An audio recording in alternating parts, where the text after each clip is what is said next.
Thank you right off the bat. Let me just say that.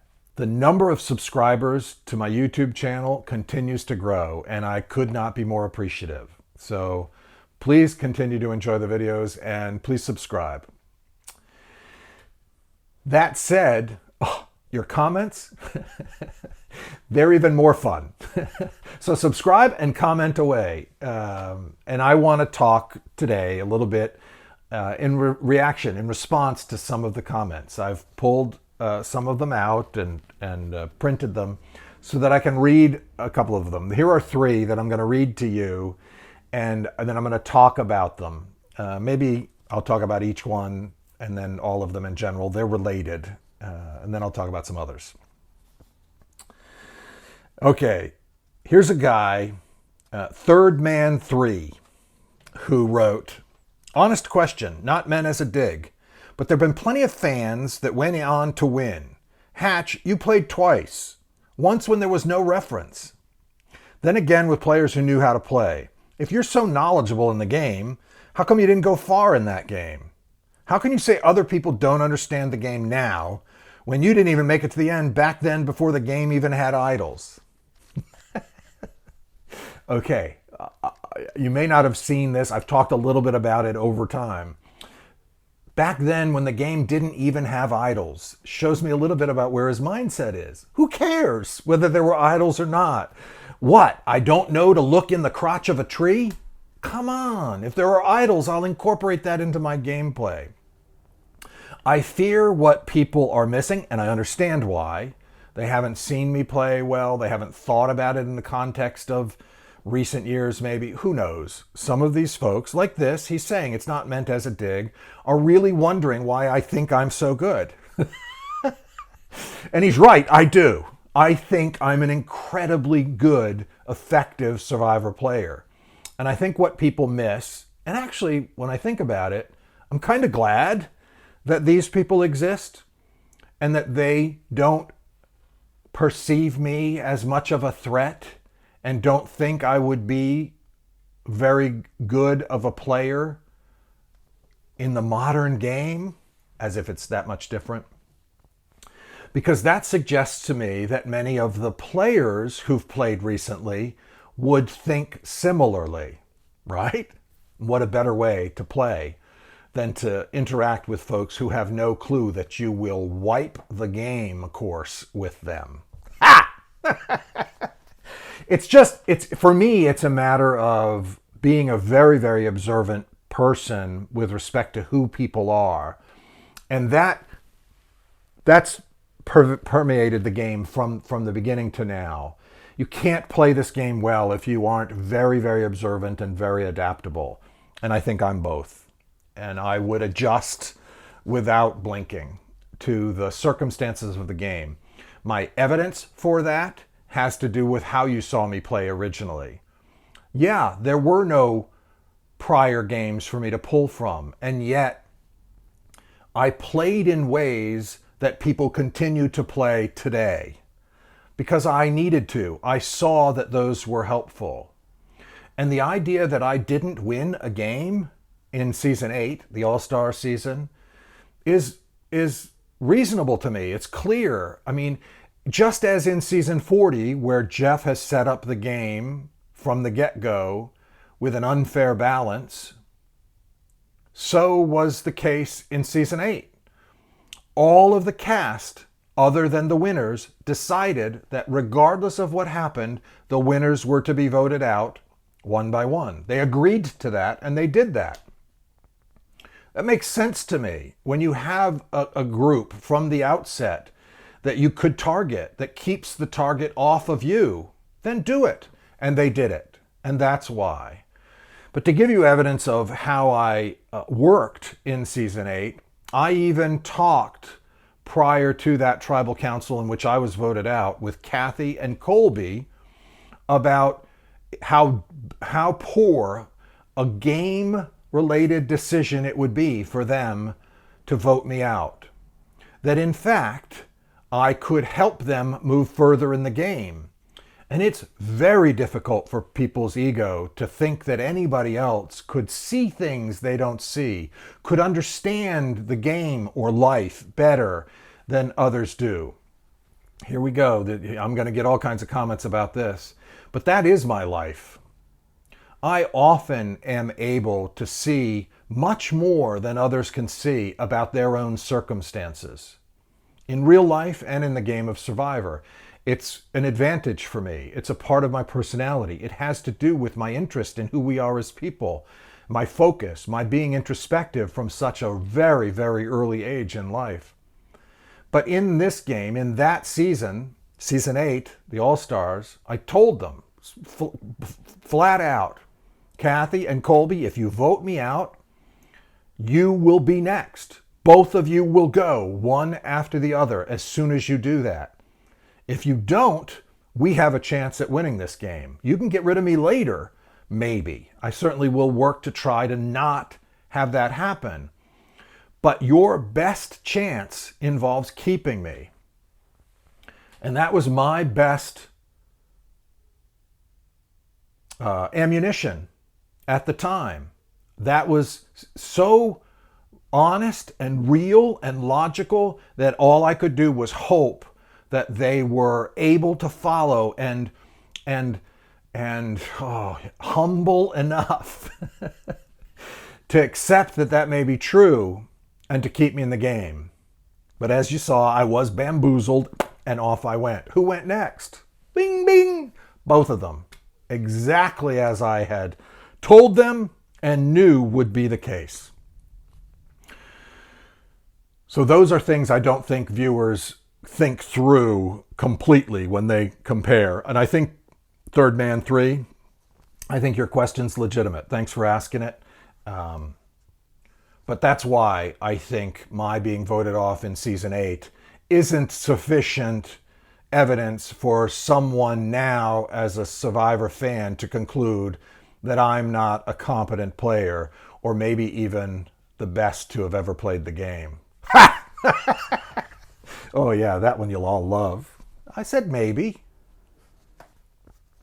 I told you 3 comments related to this same topic and whether or not I was going to talk at the end. Well, you saw. I'm going to talk in between them. That just happens. Okay, this one from Donka Cobbs. Similar. Same sentiment. Donka Cobbs says, I don't get why you think you understand this game so clearly. You won the very first season when nobody knew what they were doing. You won because of your arrogance and then got bamboozled the second time. How does that an expert make? Well, let me just point out the lack of logic here or the factual inaccuracy. I gave you the reasoning and evidence already after I read Third Man 3's comment. But Donka Cobbs says, you won because of your arrogance. Let me read the definition of arrogant. Arrogant is having or revealing an exaggerated sense of one's own importance or abilities. Do you think I had an exaggerated sense of my own importance or abilities in season 1?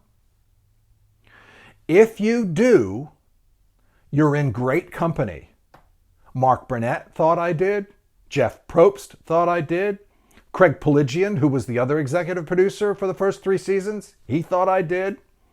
The entire casting crew thought I did.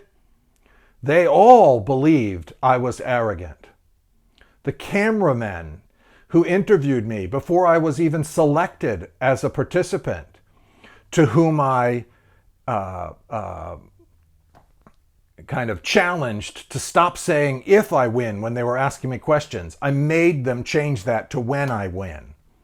They thought I was an arrogant prick. But was I? Let me read the definition of arrogant again. Having or revealing an exaggerated sense of one's own importance or abilities. Was my sense exaggerated? No!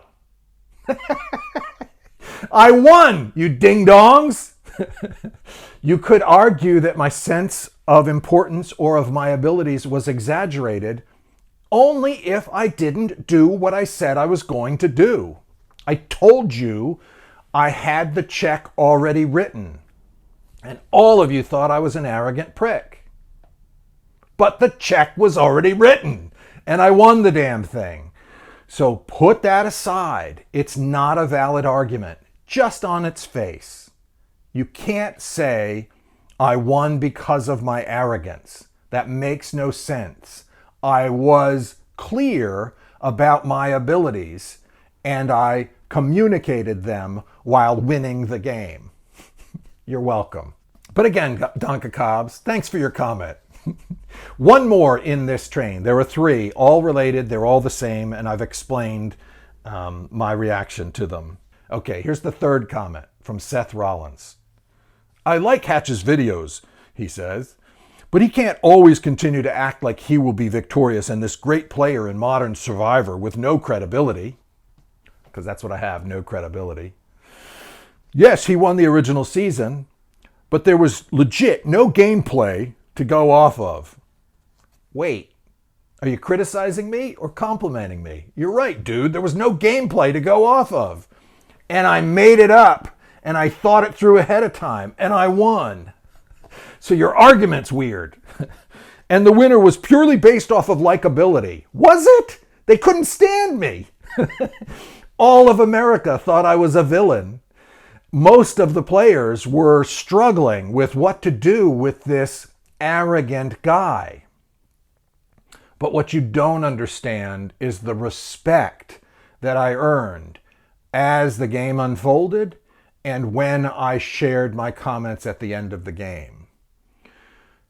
That's what led to the win. People got it. Not viewers so much as the players, but the people with whom I played showed you, the viewers, their respect for my gameplay and my willingness to explain to them that what I did was intentional, that I earned the win.